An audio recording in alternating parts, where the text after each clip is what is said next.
Welcome to CEO Corner Podcast and a brand new deep dive. Today, we're plunging into something really, really crucial, I think, for anyone navigating the modern workplace. We're talking about the evolving landscape of effective management and leadership, especially, in this complex post-pandemic world we're all in. We've been sifting through some really insightful sources for you. We've got detailed research from BetterUp, specifically their mindsets on the move, what effective management looks like today. Report it's packed with data. And we've also pulled some key insights from Jess Cole's on Enhanced.Training's video, The Mindset of the Best Managers, 6 Principles for Great Management. So our mission today is pretty clear. We want to extract the core insights, those actionable takeaways, so you, our listener, can really get a handle on what defines a successful manager right now and, well, how to cultivate those critical skills yourself. So I guess the big question to kick things off is, have you ever felt like the old ways of managing just aren't cutting it anymore? Oh, absolutely. That's a feeling I think resonates with a lot of people. If we uh, look back a bit, say to the economic downturn starting around 2021 and, the fallout since then, it definitely created a very confusing, very complex business world. Teams were suddenly dispersed. Industries got disrupted. There was this huge immediate pressure for rapid transformation. Leaders felt this immense pressure to get people on board and fast. Initially, the reaction, the pendulum swing, if you like, it was quite hard towards very directive, almost crisis management styles. And that felt practical, right, at the time, especially with the intense push for profitability, for efficiency. The goal was just, getting back on steadier footing amidst all the chaos. Yeah, that makes intuitive sense. In the moment, you need control, you need direction. But what did the data, from your research actually reveal about the longer term impact of that? Did those initial practical benefits really hold up? Well, that's the fascinating part. Despite those, apparent initial benefits, the data tells a pretty different story for the long haul. This very top-down, purely directive approach. It's actually led to a measurable decline in the kinds of employee mindsets that are just vital for things like innovation, productivity, overall performance. And this trend, kind of surprisingly, has continued since 2020. We're seeing significant impacts like quiet quitting. That's 3 to 4 times higher with the least effective managers. That's a really stark indicator of, disconnection. Wow. 3 to 4 times higher. That's Is that's powerful. So it sounds like managers aren't just taskmasters then. They're really the linchpins, aren't they? They absolutely are. They're often the make or break factor in business performance. Think of them as connectors, maybe conduits for change. Yeah. The gatekeepers of information cascading down, and even alchemists sort of bridging strategy and tactics. They're the ones who translate those high-level decisions into, concrete meaning for individuals and what happens day to day. They really hold the power to shape the entire employee experience. Okay, let's unpack this a bit more. That BetterUp research you mentioned sounds really groundbreaking, studying 17,000 frontline managers. Wow. And they observed this emerging leadership profile, one that's driving, you said, significantly higher business performance, revenue, team performance. And those results you mentioned, they're astounding. Plus 400% return on assets, Right. plus 30% EPS growth over 5 years, plus 17% boost in innovation. These aren't just like minor tweaks. These are game-changing numbers. Exactly. And the research, it really zeroed in on 4 key capabilities that have emerged as vital, especially given the uncertainty of recent years. The first one, and maybe the most impactful shift, is coaching skills. This is fundamentally about managers moving away from constantly providing the answers and shifting towards asking really insightful questions. It's about offering support, but without judgment, facilitating development, not dictating actions. So less telling, more guiding. Precisely. And the significance here is, it's profound. Coaching empowers employees and encourages them to question, to learn, to challenge assumptions, and ultimately to grow more independently. It helps teams absorb change productively, which is so critical now, and it inspires a growth mindset across the board. Crucially, it creates psychologically safe spaces. Right, that safety piece again. Yeah, where employees feel comfortable sharing ideas, concerns, without fearing criticism. And the data really backs this up. The impact of coaching skills on team performance. It actually jumped 157% pre to post-COVID. It went from being ranked 9th in importance all the way up to 2nd. Wow, 157% increase. Huge. Yeah. And what it looks like in action is, a manager guiding others on how they can learn, asking those questions that spark personal insights, helping people set their own goals, making introductions for opportunities, framing projects as learning experiences, using thoughtful questions to solve problems together, and constantly encouraging that self-reflection. That makes so much sense. It's about building capability in the long run, not just getting the task done today. So if coaching is about empowering individuals, how does the next key area, recognition, fit in? How does that help foster an engaged team? This is another one that saw a big jump in importance, right? It did. Recognition moved up from hashtag 15 to hashtag 12 in importance, with a 141.2% increase in its impact. And it's really about managers making it a consistent habit, a real practice, to genuinely recognize their direct reports for their work and also to actively support their growth. It's definitely more than just, the annual award. Okay, so why is that so vital right now? Well, it promotes genuinely inclusive workplaces, places where everyone feels seen, feels valued, it validates contributions, and importantly, the risks people take. It shows them their efforts are noticed. This really elevates an individual's sense of accomplishment, their autonomy, and that deep-seated need we all have for belonging. Belonging, yeah. Right. It fosters a truly participatory culture. In practice, this could be complimenting work in progress, not just the final thing, giving timely, specific, positive feedback, surfacing team members' accomplishments to higher leadership, regularly acknowledging contributions, praising effective performance right there on the spot. Maybe saying something like, hey, I saw how you handled that client call, fantastic work, navigating those tricky questions. Simple but powerful. Okay, so we have coaching, recognition. What's the third capability? The third one is authenticity. At its core, this is all about building trust. Real, unwavering trust through open and honest communication. And that trust, in turn, creates that essential psychological safety we keep mentioning. It seems like all these build on each other. They really do. When managers are authentic, direct reports feel they can genuinely be themselves. They can explore ideas, even half-baked ones, take necessary risks without that fear of repercussion.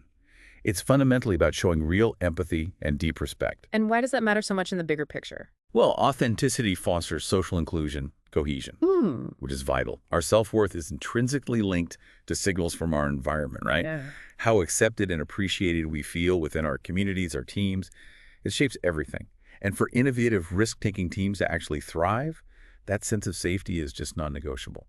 So what does it look like? How does a manager be authentic? In practice, it looks like managers knowing and sharing their own values, being consistently trustworthy, trying not to take things too personally, having healthy boundaries, being ethical, transparent in their dealings. It also means, expressing true feelings appropriately and opening up to people, letting them see the real you and its impact. It increased by 124%, moving from 13th to 8th in importance. Significant jump there, too. Absolutely. Okay, and the fourth capability that's become crucial. That's problem solving. And this isn't just about fixing things that break. It's about managers offering fresh, creative perspectives to help their teams get past blockers, finding innovative ways to navigate challenges, and really thinking outside conventional boundaries when faced with new or evolving problems.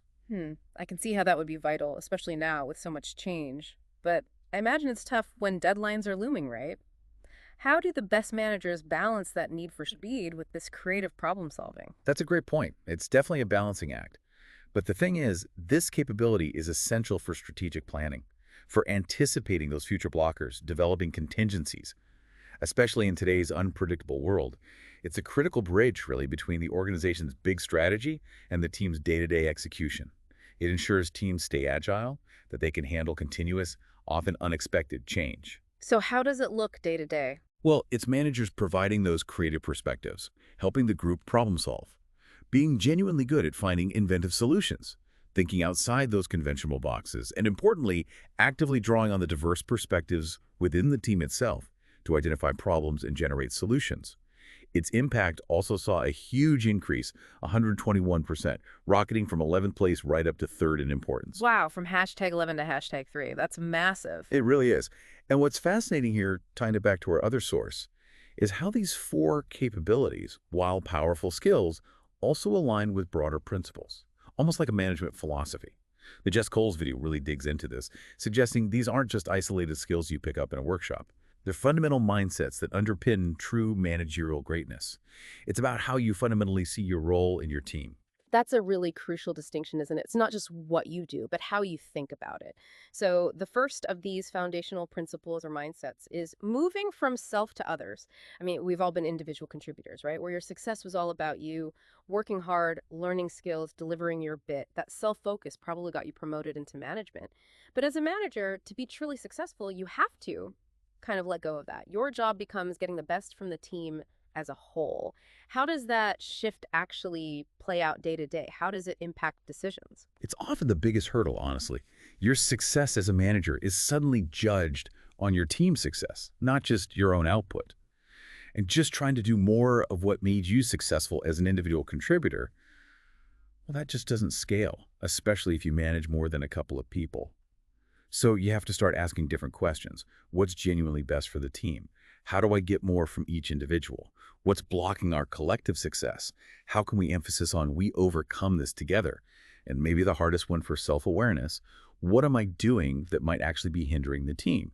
It forces a complete perspective shift. Yeah, that self-reflection piece is key. Which leads nicely into the second principle, leveraging time. And this isn't just about managing your own calendar better, is it? It's about optimizing your team's time. How does a manager really do that? Exactly. The mindset shift is, how do I make the best use of my time? Yes. But maybe even more importantly, how do I make the best use of my team's time? And it's vital because by focusing on removing problems, removing barriers, maybe an underperforming team member, maybe low-value tasks that just soak up energy, you can have a huge positive impact on the overall team output. A great manager constantly focuses the team on what truly contributes most to reaching those goals. And for all those tasks, those requests that maybe don't add much value to the core mission, a great manager will actually negotiate with stakeholders. They'll push back, try to protect the team's time so they can avoid doing them, leveraging everyone's time for maximum strategic impact. Right, protecting the team's focus. That makes sense. Which ties directly into the third principle, being result-orientated. The idea here is that great managers move from being just agenda doers to becoming agenda setters. Precisely. Businesses, at the end of the day, need to deliver great outcomes. That's the bottom line. In teams that are really results-oriented, the goals are crystal clear. They're visible. They're talked about regularly. There's usually a lot of visibility and measurement of progress towards those goals. And why is that so vital from the manager's perspective? Well, because great managers, they protect their team from the sort of noise and distraction of the wider business. They keep the team focused on what's truly best to achieve those results, both short-term and long-term. They maximize the skills and strengths within the team. They understand there are often many ways to reach a goal, and they strategically choose the path that best fits the team's constraints while delivering the most significant progress. Okay, and the fourth principle? The fourth principle is being focused on team development. And this mindset goes beyond just, maximizing what the team can do right now. It's about actively increasing the team's overall capability so they can deliver even more down the line and adapt to whatever comes next. Why is that so important? I mean, beyond just having a more capable team. Well, several reasons. First, it's a massive attractor and retainer of top talent. People want to learn, they want to grow. Development itself is inherently motivating.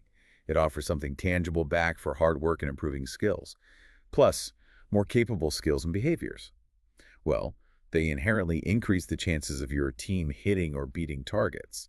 It's also just a smart way to leverage your own management time. A more capable, self-sufficient team needs less direct oversight, right? Makes sense. And crucially, providing development significantly builds trust between the team and the manager. Creating that vibrant learning environment boosts energy, motivation, and just overall positivity. Okay, principle number 5. Number 5 is to communicate and connect. Fundamentally, management is about getting the best out of people. And to do that, your communication with every single team member needs to be excellent.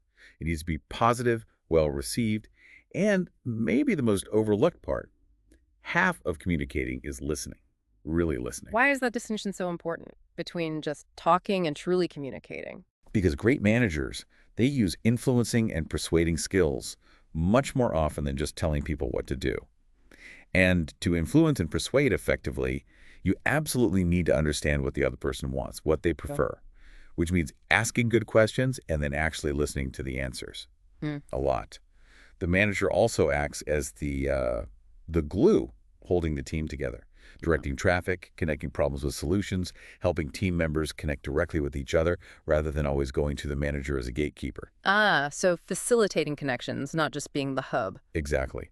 It helps build stronger teamwork, speeds things up, and creates a more resilient, collaborative unit. Okay, and the sixth and final mindset.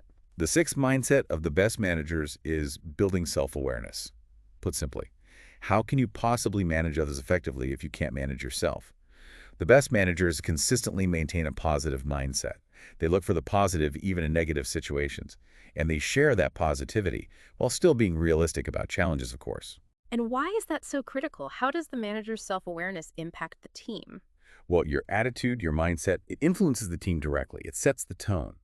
And controlling your emotions authentically, that really starts with understanding your own triggers. What makes you angry or annoyed or frustrated?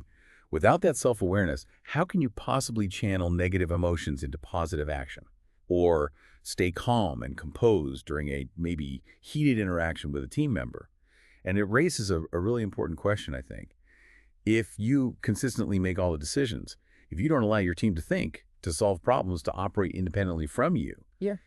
are you truly leveraging the talent you hired? Or are you just creating a bottleneck with yourself at the center? That's a really powerful point to consider. Okay, let's try and bring this all together then. Looking across both the Better Up data and the enhanced training principles, the consistent message seems to be this fundamental, almost non-negotiable shift, doesn't it? Moving decisively away from that old command and control directive style towards one that's really rooted in empowerment, trust, and development. Exactly. If you synthesize the common threads, it really boils down to prioritizing psychological safety, fostering genuine individual growth, embracing proactive collaborative problem solving, and just adopting a deeply human-centric approach to leadership. It's a recognition, really, that people thrive, they do their best work when they feel safe, supported, and, yes, appropriately challenged to grow. So what does this all mean for you, the listener? Whether you're already a manager or maybe an aspiring leader or even just someone working within a team, it means that era of, doing whatever it takes to stay afloat with just a purely directive approach. Well, it's just not sustainable for long-term success anymore. The focus has really shifted, hasn't it, towards building resilience, agility, and that innate ability within teams to innovate. Absolutely. And if we connect this to the bigger picture, developing these crucial social emotional skills, things like coaching, authenticity, effective problem solving, that's not something that just happens in a one-off workshop. It can't. It requires ongoing accountability, continuous feedback, sustained guidance, and critically, a culture that actively rewards positive behavior and, yes, even sensible risk-taking. It's really about embedding these mindsets into the very DNA of an organization, making it part of how everyone operates. So to recap the core message here, effective management today isn't just about efficiency or giving orders, not anymore. It's really about cultivating specific mindsets and capabilities. We're talking coaching, recognition, authenticity, problem solving, all while fundamentally shifting your focus from yourself to others, leveraging time effectively for the whole team, being truly results-oriented, actively developing your people, communicating and connecting deeply, and building that profound self-awareness. Exactly. And maybe as a final thought for everyone listening to reflect on, consider this. In a world that's constantly changing, with accelerating AI and automation, how much more vital will it become for leaders to actively foster independent thinking, creative problem solving, and deep resilience in their teams, rather than just delivering directives and expecting simple compliance? That's a powerful question to leave us with. Really powerful stuff. We definitely encourage you to think about how you can apply these principles, these mindsets in your own work or within your teams. How can you help foster a culture where growth and empowerment are really the norm? Thank you so much for joining us for this deep dive into the future of management.